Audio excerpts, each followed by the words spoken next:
So a couple days later, I get that other procedure done, and that one was wild because the day prior, one of the procedure aides comes in, the CTA, it's cardiothoracic aides comes in, and he's like, yeah, so we talked about the surgery.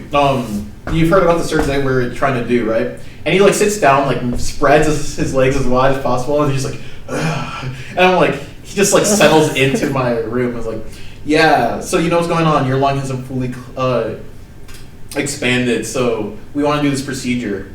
And he like walks over to like my little bubbler setup, right? And he just starts fucking with it. He's like unplugging me from the wall. And I'm like, he should not be touching that. And he's like, yeah, you're already at max pressure, tapping on like the top of the bubbler thing. I'm like, yeah, I'm at max pressure. And like, yeah, so unless you say otherwise, we're gonna most likely proceed to go with the surgery. And then he leaves. But before that, he reduces my pressure all the way down. My nurse comes back in and she's like, did you mess with the pressure here? And I'm like, no, the CTA that came in and just started fucking with it. And he's like, she's not supposed to do that. And then like marches out. But doesn't fix it. No, I think she fixed it. Or just like let it be. But yeah, so then I go into the operating room like a day or two later. I forget when. I'm wheeled out at like 10 a.m.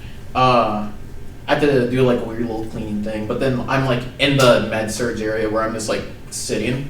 They put like a little blanket and they just pump warm air into it. Right? And I'm there for like an hour maybe, and before I'm like moved to the operating room, I like shift myself onto the table. And then the anesthesiologist comes in and he's like, okay, we're gonna give you a little something to calm you down. And I'm thinking, okay, a little something to calm me down, and I'm out. I'm out. And then I just wake up in the place that I was. My throat hurts because they put a breathing tube in, and like I have just more things on my arm, and I'm like, what the fuck happened? I thought they were gonna make you high.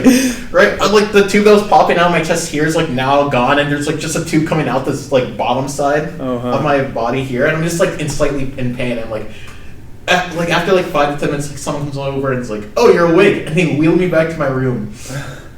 So I go back and I'm like coughing a bit because it just hurts. And I'm like, what's going on? I'm still like kind of high under the drugs. And they pop me up and I'm like, Koch, how are you doing? Good? Like, are you good? I'm like, mm-hmm. Like, can you respond? Like, yeah. And this time I'm like, I don't know. It's just, I was just in more pain because they did surgery.